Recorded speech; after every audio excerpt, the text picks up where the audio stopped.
The Federalist No.20. The United Netherlands are a confederacy of republics, or rather of aristocracies of a very remarkable texture, yet confirming all the lessons derived from those which we have already reviewed. The Union is composed of 7 co-equal and sovereign states, and each state or province is a composition of equal and independent cities. In all important cases, not only the provinces, but the cities must be unanimous. The sovereignty of the Union is represented by the States General, consisting usually of about 50 deputies appointed by the provinces. They hold their seats, some for life, some for 6, 3, and 1 years. From 2 provinces they continue an appointment during pleasure. The States General have authority to enter into treaties and alliances, to make war and peace, to raise armies and equip fleets, to ascertain quotas and demand contributions. In all these cases, however, unanimity and the sanction of their constituents are requisite. They have authority to appoint and receive ambassadors, to execute treaties and alliances already formed, to provide for the collection of duties on imports and exports, to regulate the mint, with a saving to the provincial rights, to govern as sovereigns the dependent territories.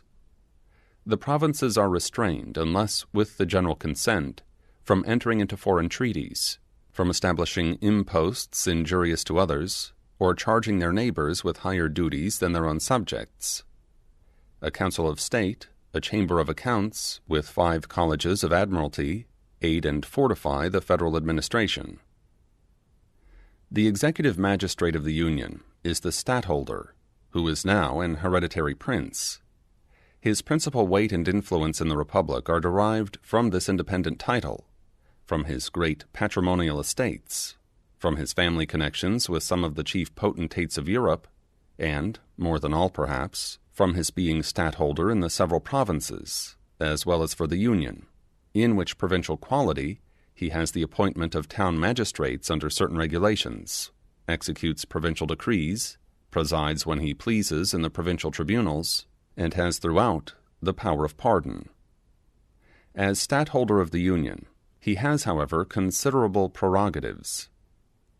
In his political capacity, he has authority to settle disputes between the provinces when other methods fail, to assist at the deliberations of the States General and at their particular conferences, to give audiences to foreign ambassadors, and to keep agents for his particular affairs at foreign courts.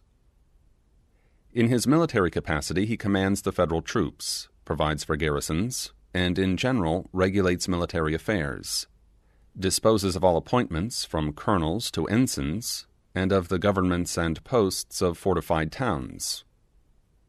In his marine capacity he is Admiral General, and superintends and directs everything relative to naval forces and other naval affairs, presides in the admiralties in person or by proxy, appoints lieutenant admirals and other officers, and establishes councils of war, whose sentences are not executed till he approves them. His revenue, exclusive of his private income, amounts to 300,000 florins. The standing army which he commands consists of about 40,000 men. Such is the nature of the celebrated Belgic Confederacy, as delineated on parchment. What are the characters which practice has stamped upon it? Imbecility in the government, discord among the provinces, foreign influence and indignities, a precarious existence in peace, and peculiar calamities from war. It was long ago remarked by Grotius that nothing but the hatred of his countrymen to the House of Austria kept them from being ruined by the vices of their constitution. The Union of Utrecht, says another respectable writer, reposes an authority in the States General, seemingly sufficient to secure harmony, but the jealousy in each province renders the practice very different from the theory. The same instrument, says another, obliges each province to levy certain contributions, but this article never could and probably never will be executed, because the inland provinces, who have little commerce, cannot pay an equal quota. In matters of contribution, it is the practice to waive the articles of the Constitution. The danger of delay obliges the consenting provinces to furnish their quotas without waiting for the others, and then to obtain reimbursement from the others by deputations, which are frequent, or otherwise as they can. The great wealth and influence of the province of Holland enable her to effect both these purposes. It has more than once happened that the deficiencies had to be ultimately collected at the point of the bayonet, a thing practicable, though dreadful, in a confederacy where one of the members exceeds in force all the rest, and where several of them are too small to meditate resistance, but utterly impracticable in one composed of members, several of which are equal to each other in strength and resources, and equal singly to a vigorous and persevering defense. Foreign ministers, says Sir William Temple, who was himself a foreign minister, elude matters taken ad referendum by tampering with the provinces and cities. In 1726 the Treaty of Hanover was delayed by these means a whole year. Instances of a like nature are numerous and notorious. In critical emergencies, the States General are often compelled to overleap their constitutional bounds. In 1688, they concluded a treaty of themselves at the risk of their heads. The Treaty of Westphalia, in 1648, by which their independence was formally and finally recognized, was concluded without the consent of Zealand. Even as recently as the last treaty of peace with Great Britain, the constitutional principle of unanimity was departed from. A weak constitution must necessarily terminate in dissolution for want of proper powers, or the usurpation of powers requisite for the public safety. Whether the usurpation, when once begun, will stop at the salutary point, or go forward to the dangerous extreme, must depend on the contingencies of the moment.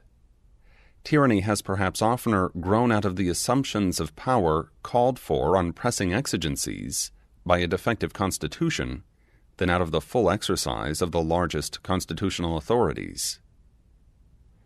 Notwithstanding the calamities produced by the stadtholdership, it has been supposed that without his influence in the individual provinces, the causes of anarchy manifest in the Confederacy would long ago have dissolved it. Under such a government, says the Abbé Mably, the Union could never have subsisted, if the provinces had not a spring within themselves capable of quickening their tardiness and compelling them to the same way of thinking. This spring is the stadtholder. It is remarked by Sir William Temple that in the intermissions of the stadtholdership, Holland, by her riches and her authority, which drew the others into a sort of dependence, supplied the place. These are not the only circumstances which have controlled the tendency to anarchy and dissolution. The surrounding powers impose an absolute necessity of union to a certain degree, at the same time that they nourish by their intrigues the constitutional vices which keep the Republic in some degree always at their mercy. The true patriots have long bewailed the fatal tendency of these vices, and have made no less than 4 regular experiments by extraordinary assemblies, convened for the special purpose to apply a remedy. As many times has their laudable zeal found it impossible to unite the public councils in reforming the known, the acknowledged, the fatal evils of the existing Constitution. Let us pause, my fellow citizens, for one moment, over this melancholy and monitory lesson of history, and with the tear that drops for the calamities brought on mankind by their adverse opinions and selfish passions, let our gratitude mingle an ejaculation to heaven for the propitious concord which has distinguished the consultations of our political happiness. A design was also conceived of establishing a general tax to be administered by the federal authority. This also had its adversaries and failed. This unhappy people seemed to be now suffering from popular convulsions, from dissensions among the states, and from the actual invasion of foreign arms, the crisis of their destiny. All nations have their eyes fixed on the awful spectacle. The first wish prompted by humanity is that this severe trial may issue in such a revolution of their government as will establish their union, and render it the parent of tranquility, freedom, and happiness. The next, that the asylum, under which we trust the enjoyment of these blessings will speedily be secured in this country, may receive and console them for the catastrophe of their own. I make no apology for having dwelt so long on the contemplation of these federal precedents. Experience is the oracle of truth, and where its responses are unequivocal, they ought to be conclusive and sacred.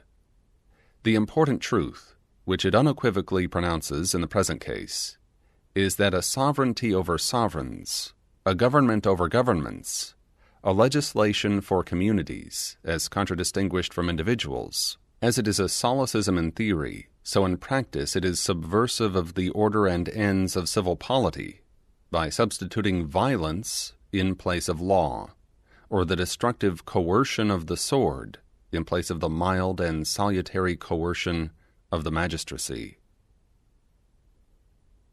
Publius.